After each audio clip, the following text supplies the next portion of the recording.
Hello दोस्तों, मेरे YouTube channel में आपका स्वागत है। आज मैं आपके लिए लाया हूं बहुत ही महत्वपूर्ण टॉपिक जिसका नाम है फोरियम मेथड। आप मेरे चैनल में देख रहे हैं कि आखिर फोरियम क्या होता है। सबसे पहले हम जानेंगे जो फोरियम है वो क्या है। हमारा 4 M से मिलकर के बना हुआ है। फोरियम एक प्रकार की आपकी तकनीकी है। आखिर फोरियम होता क्या है, इसको हम एक अगर एक्चुअल परिभाषा के रूप में कहना चाहें तो हम कह सकते हैं कि फोरियम एक ऐसी विधि है जिसके माध्यम से हम किसी भी प्रॉब्लम को सॉल्व कर सकते हैं, या हम कह सकते हैं कि जो फोरियम है वो एक प्रकार का प्रबंधन उपकरण है जिसका उपयोग किसी प्रक्रिया, समस्या या कार्य में सुधार और प्रबंधन के लिए किया जाता है। यही फोरियम का अर्थ होता है। फोरियम का जो पहला एम है जिसको हम मैन कहते हैं, मैन, इसका उपयोग हम कहाँ करते हैं। जब भी किसी लाइन पर कोई रिजेक्शंस आता है तो हम सबसे पहले जो मैन होता है उसको वेरीफाइड करते हैं कि जो हमारा मैन है वो ओके है या नहीं है। इट में भी हो सकता है कि वह जो हमारा मैन है वह बीमार हो, या उसकी आंख लग गई हो, वह उसका कार्य करने का विधि सही ना हो, या उसका जो माइंड सेट है वो ओके ना हो। इसलिए हम सबसे पहले क्या करते हैं, जो हमारा मैन है, जो मनुष्य है, उसको हम क्या करते हैं, वेरीफाइड करते हैं। तो आपके पहले एम में क्या होता है कि हम उन लोगों को शामिल किया जाता है जो किसी भी कार्य में लगे होते हैं। इसमें उनकी जो हमारी कौशल ज्ञान है, उनका जो अनुभव है और उनकी जो कार्यशैली है उसके विश्लेषण हम के बारे में चर्चा करते हैं, और वह व्यक्ति सही रूप से काम कर रहा है या नहीं, इसके विषय में हम इसमें बात करते हैं।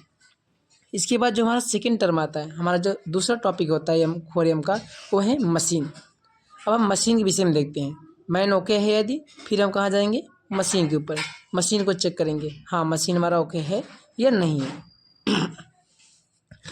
मशीन की जो विश्लेषण करेंगे उसके विषय में, इट में भी हो सकता है कि जो उपयोग की जाने वाली मशीनरी है, जो उसका उपकरण है, वो सही तरीके से काम कर रहा हो, या हो सकता है कि उसका वो सही तरीके से काम ना कर रहा हो, या उसको मेंटेनेंस की ज़रूरत हो कि वो मेंटेनेंस सही है या नहीं है। तो हम क्या करते हैं, सेकंड टर्म में मशीन का विश्लेषण करते हैं। और जो हमारा तीसरा में होता है मटेरियल होता है। अगर मशीन भी सही है, मैन भी सही है, फिर हम क्या करते हैं कि जो हमारे पास मटेरियल है उस मटेरियल को हम वेरीफाइड करते हैं कि हो सकता है कि जो मटेरियल है, जो उसकी क्वालिटी है, उसमें कोई ना कोई कमी हो सकता है कि मटेरियल ही हमारा एनजी हो। यदि मटेरियल भी ओके है, फिर हम क्या करते हैं, मटेरियल को कैसे मापते हैं, उसका जो मानक होता है, मानक के अकॉर्डिंग हम देखते हैं कि हमारा मटेरियल ओके है या नहीं है। और जो हमारे पास स्टैंडर्ड होता है, उसकी जो टफनेस कितनी है, या उसका वेट कितना होना चाहिए, उसका एरिया कितना होना चाहिए, तो उसके अकॉर्डिंग हम क्या करते हैं, मटेरियल को वेरीफाई करते हैं। मटेरियल यदि ओके है, फिर हम क्या करते हैं, जो हमारा लास्ट टर्म होता है, यानी कि 4M का जो लास्ट एम है, जिसे हम क्या कहते हैं, मेथड। मेथड का मतलब होता है विधि। इसमें क्या होता है, जो कार्य करने की प्रक्रिया होता है ना, उसके तरीके को देखा जाता है। उसको हम जांच करते हैं कि उसकी जो कार्य करने की प्रणाली है वो सही है या नहीं है, वो प्रभावी है या नहीं है, या वह कार्य वो जो हमारा जो मेथड यूज हो रहा है उससे जो कार्य है वो बेहतर तरीके से हो रहा है या नहीं हो रहा है। इस चीज़ को हम देखते हैं। इस तरीके से जो आपका फोरियम है ना, ये हमारा वर्क करता है किसी भी कंपनी में। तो हम क्या करते हैं, किसी भी प्रॉब्लम को इसको हम सॉल्व कर सकते हैं फोरियम मेथड से, मैन, मशीन, मटेरियल और मेथड से। और जो आपका इसमें 5M होता है ना, जो एक ऐड होता है, अक्सर इसका यूज नहीं होता है, उसको हम कहते हैं मदर नेचर। इसमें एक नेचर के विषय में देखा जाता है। तो फोरियम से हम क्या करते हैं, एनालाइज कर लेते हैं और उसका विश्लेषण करके उसका जो कंक्लूजन होता है उसको हम निकाल लेते हैं, जिससे हमें मालूम पड़ जाता है कि आखिर फोरियम यूज क्या होता है।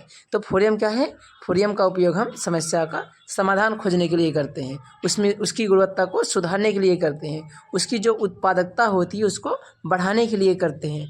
और इसका हम क्या करते हैं, उत्पादन में, निर्माण में, और जो भी हमारे सेवा उद्योग होते हैं उसमें हम इसका उपयोग करते हैं। फोरियम इस तरीके से हमारे दैनिक जीवन में हमेशा यूज होता है। तो फोरियम बहुत ही इम्पोर्टेंट टॉपिक है जो आपके लिए बहुत ही लाभदायक आया होगा। हमें आशा करते हैं कि आपको ये वीडियो पसंद आई हो। तो चैनल को आप लाइक और सब्सक्राइब करना ना भूलें, बेल आइकन की घंटी ज़रूर दबा दें। Thank you.